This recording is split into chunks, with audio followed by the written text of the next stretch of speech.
नमस्कार, नमस्ते भाइयों बहनों, brothers and sisters, ladies and gentleman, listeners, followers, believers, devotees, those who are listening throughout the world. I, Dr. Rakesh from USA, welcome all. Your presence is praiseworthy, admirable, appreciable. You are making your time the most valuable by listening the word of truth of God. Today we will listen Thanksgiving. In Hindi शुक्राना। रविदास एक बड़ा कामिल संत हुआ है। उस वक्त के राजा पीपा को रूहानियत या आध्यात्मिकता का बहुत शौक था। संत रविदास की तारीफ या प्रशंसा सुनकर वह चाहता था कि उसके पास जाए, मगर संत या रविदास की कौम जात चमार थी, इसलिए दुनियावी शर्म और लज्जा हया राजा को उसके पास जाने से रोकती थी। एक रात को राजा छुपकर उस कामिल फकीर के पास गया। संत रविदास ने सोचा कि राजा अपनी शर्म व हया को छोड़कर आया है, उसको ऐसी चीज़ दी जाए जो उम्र भर याद रखे। उसने चमड़े के पानी से चुल्लू भर कर दिया और कहा कि राजा ले चरणामृत। मगर राजा ने उस चीज़ की कदर या सम्मान न जानी और अपनी कमीज़ के बाजू पर डाल लिया। कमीज़ खराब हो गई। उसने घर जाकर झट धोबी को बुलाया और कमीज साफ करने के लिए दे दी। धोबी ने कमीज अपनी छोटी लड़की को दे दी और कहा कि चमड़े के पानी का रंग मुंह से चूस चूस कर उतार दे। जो ही लड़की ने कमीज मुंह में डाली और उसको चूसना शुरू किया, उसके अंदर रूहानी ताले खुलने शुरू होने लगे, अर्थात आत्मिक रहस्य नजर आने लगे। वह आत्मिक, वो दौलत जो राजा को बख्शी गई थी, उस लड़की के पास आ गई। राजा ने फिर उस लड़की की तारीफ सुनी और उसके पास गया। लड़की राजा को देखकर खड़ी हो गई और नमस्कार करके बोली कि राजा, यह दौलत तुम्हारे पास से आई है। क्या बोली? कि राजा, यह दौलत तुम्हारे पास से आई है। इसी तरह हर एक संत या फकीर को रूहानी दौलत किसी परम संत या कामिल फकीर से मिली है और उसने उसी उस्ताद का शुक्रिया किया है, अर्थात उसी आत्मिक शिक्षक के प्रति कृतज्ञता प्रकट की है। फर्ज या कल्पना करो कि किसी का 10 सेर या 10 किलोग्राम सोना गुम हो जाए। अगर कोई उसको ढूंढ दे और उस सोने से महल आदि बनवाए और सुख प्राप्त करे, तो पहले शुक्रिया ढूंढने वाले का करे या सोने का? आप गौर करें। इसलिए हमें चाहिए कि उस मालिक मुर्शिद का बार बार शुक्रिया अदा करें, अर्थात अपने पूर्ण सतगुरु के प्रति बारंबार कृतज्ञता प्रकट करें, जिसने हमें दोनों जहान में सुख पहुंचाने वाला हमारा अपना जिंदा राम गुरु परमेश्वर बख्श में दिया और ढूंढवा दिया। जिस तरह कामिल फ़कीर रविदास ने राजा पीपा को रूहानी बख्शीश आत्मिक शक्ति प्रदान की थी, जबकि वह दुनियावी शर्म व हया छोड़कर संत रविदास के पास पहुंचा। इस तरह पूर्ण सतगुरु या परम संत बख्शीश करते हैं। ये किसी कमाई का फल नहीं होता, ये निरोल बख्शीश का काम होता है। इसलिए बार बार परम संत और पूर्ण सतगुरु का शुक्रिया अदा करना चाहिए। वो सब सुख देने वाला हमारा अपना जिंदा राम बख्श देता है। वह इस घोर कलयुग में युगों युग का गुम हुआ और सब काम करने वाला हमारा जिंदा राम हमारे शरीर रूपी मंदिर में बख्श देते हैं। धन धन सतगुरु जिसने न्यारे राम को वश में किया। धन धन सतगुरु जिसने शरीर रूपी मंदिर में सर्वव्यापी जिंदा राम गुरु के सामने कर दिखाया और बख्श दिया। धन धन सतगुरु जिसने शरीर रूपी मंदिर में जिंदे और हाजिर नाजर सतगुरु शब्द स्वरूपी राम के साथ भजन मंडली को लगाया। धन धन सतगुरु जिनकी याद में ये सच्चा सौदा सतगुरु के हुक्म से तैयार हुआ है। आप गौर करें कि अपने अंदर वाले जिंदा राम गुरु को कितना वक्त देना चाहिए। उत्तर में वो यानी अंदर वाला जिंदा राम गुरु तो दोनों जहान की जागीर या अमूल्य दौलत है। दुनिया उससे खाली फिर रही है। हमें कितना ही शुक्रिया उस परम संत पूर्ण सतगुरु का करना चाहिए कि जिसने दोनों जहान की जागीर का पता दिया।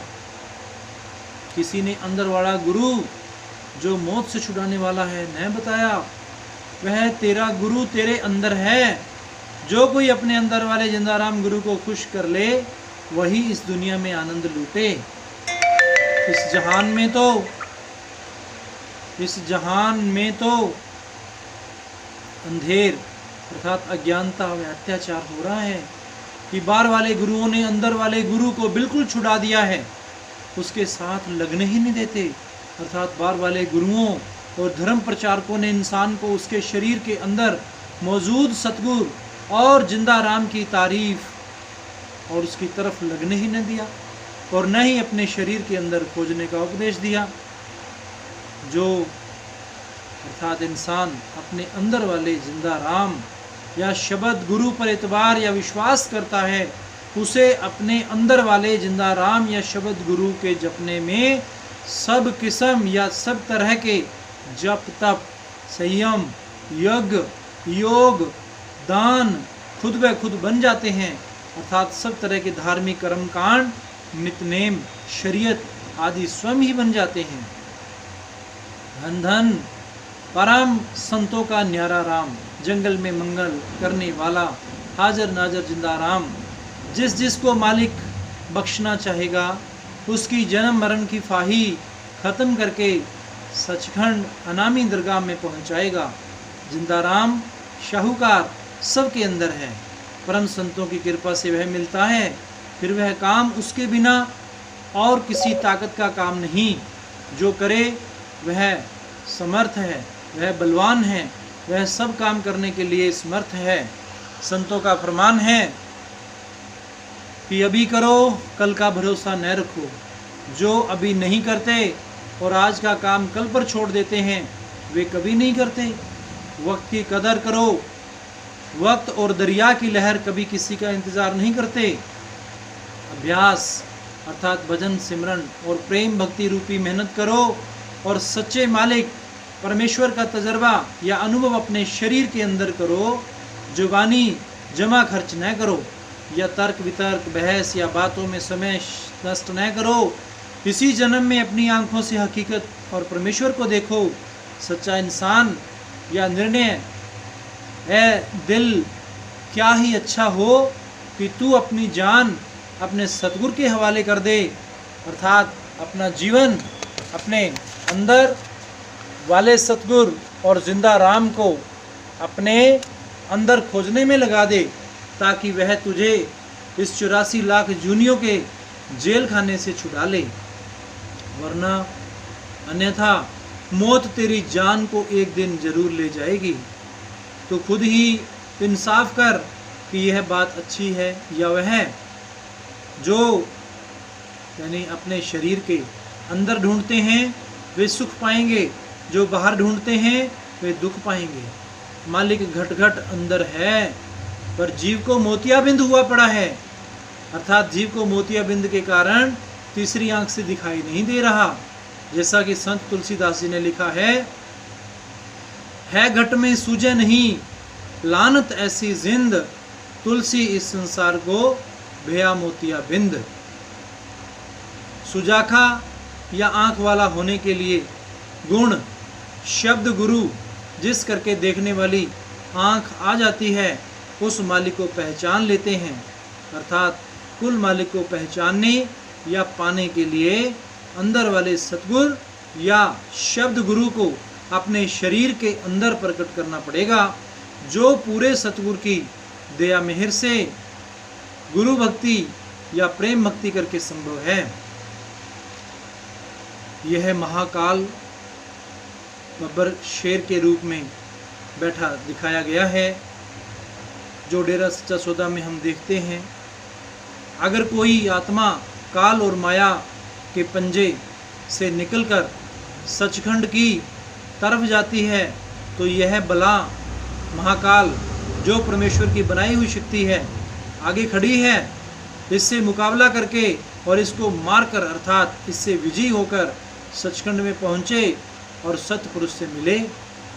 काला कुत्ता, ये काला कुत्ता जो हमको अपने प्रीतम जिंदाराम से मिलने नहीं देता, ये हमारे अंदर है। ये भी दरवाजे पर जो शेर बैठे हैं, ये काल और माया जो परमेश्वर की बनाई हुई दो शक्तियां हैं को दिखाया है, जो सृष्टि का ताना बाना करते हैं, अर्थात सब दुनिया की रचना और संचालन करते हैं और किसी आत्मा को अंदर मालिक के पास जाने नहीं देते, अपने कब्जे या काबू में रखते हैं।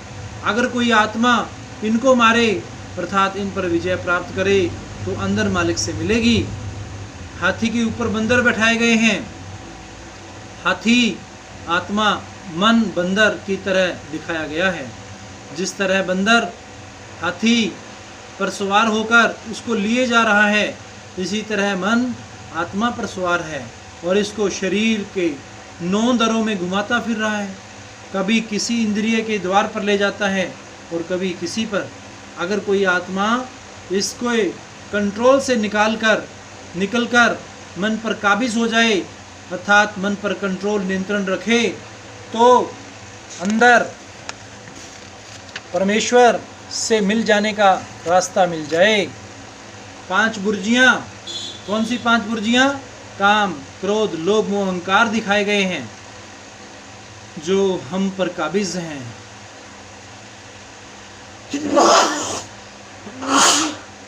माफ करना, जो हम पर कंट्रोल या नियंत्रण रखते हैं और दिन रात हमसे अपना अपना काम करा रहे हैं।